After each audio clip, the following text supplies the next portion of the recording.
भाजपा के राष्ट्रीय अध्यक्ष जेपी नड्डा ने भाजपा की केंद्र की एनडीए सरकार का 11 साल का रिपोर्ट कार्ड पेश किया है, जिस पर देश में चारों तरफ बेहतरीन विकास, गरीबी रेखा से ऊपर लोगों को उठाना आदि मुद्दों पर अपनी बात रखी है। इसी पर कांग्रेस पार्टी की 2 बार की पूर्व शिक्षा मंत्री आशा कुमारी ने पलटवार करते हुए कहा कि देश में बेरोजगारी, महंगाई, भ्रष्टाचार, बलात्कार, हत्याएं जैसे घटनाएं बढ़ी है। अगर इसे आप विकास कहते हैं तो भाजपा और जेपी नड्डा को मुबारक। आशा कुमारी ने जुबानी हमला बोलते हुए पत्रकारवार्ता के दौरान कहा कि देश में लगातार सरकार दावा कर रही है कि हमने गरीबी रेखा से 25 करोड़ लोगों को बाहर किया, तो 80 करोड़ लोग कौन हैं जिन्हें हर महीने 5-5 किलो राशन दिया जाता है।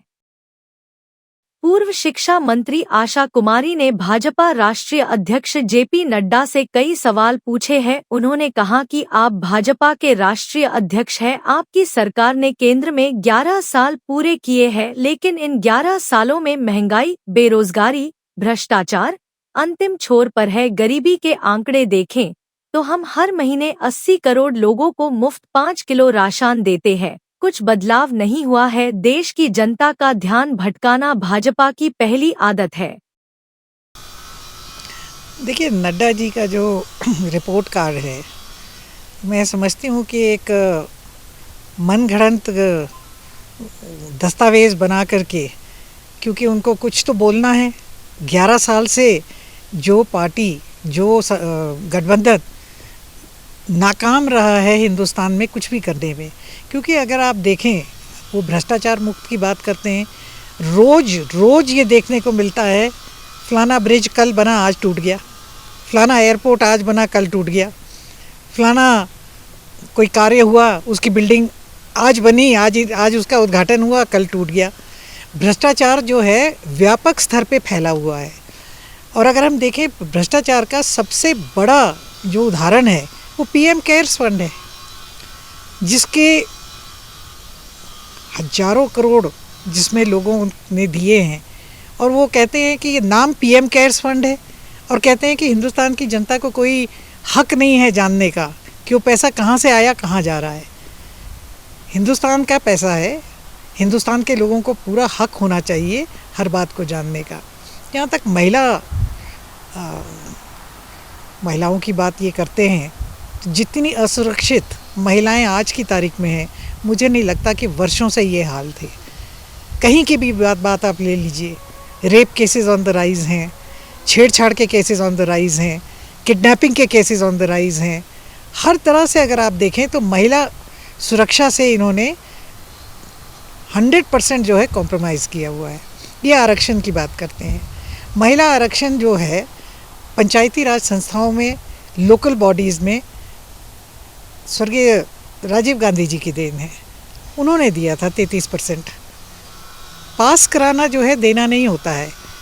जहाँ तक महिला आरक्षण विधानसभा और लोकसभा के लिए, और शायद राज्यसभा भी उसमें सम्मिलित हो, तो वो ओरिजिनल बिल जो है वो यूपीए की सरकार में पास हुआ था।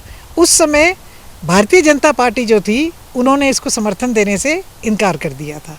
अब ये सत्ता में हैं, तो इन्होंने जब ये बिल लाया तो कांग्रेस ने और यूपीए के सभी पार्टनर्स ने इसका समर्थन किया, मगर लागू कहाँ हुआ है।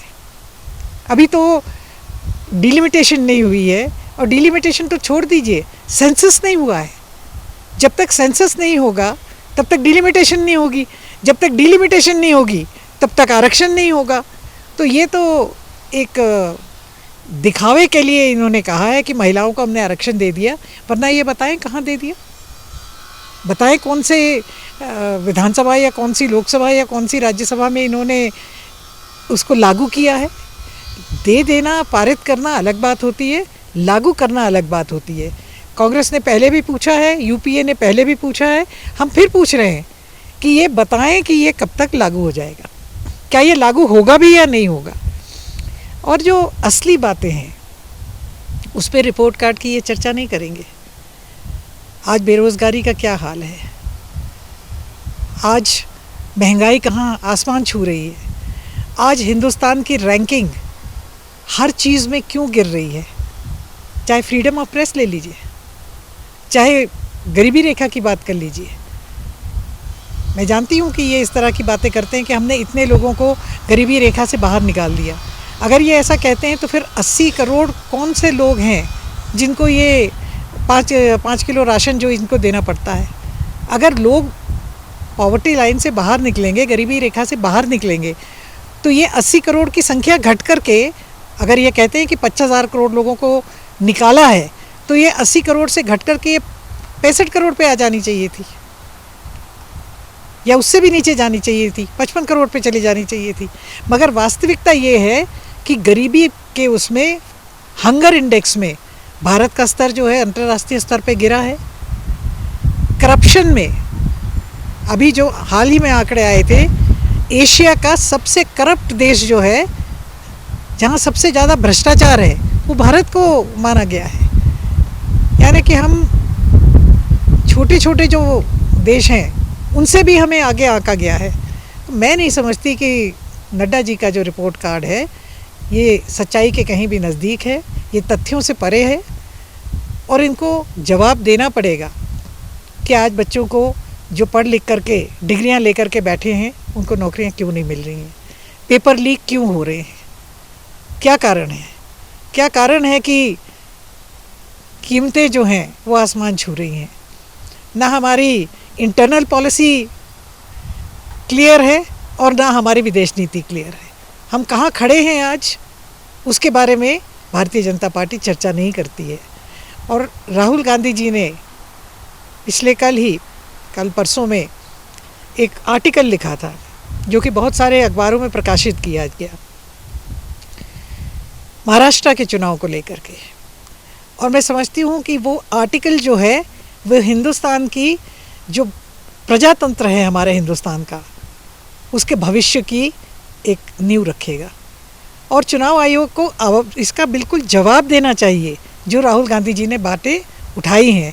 मुझे ये समझ में नहीं आ रहा कि भारतीय जनता पार्टी के नेता क्यों राहुल जी का जवाब दे रहे हैं। उनसे प्रश्न नहीं पूछा है।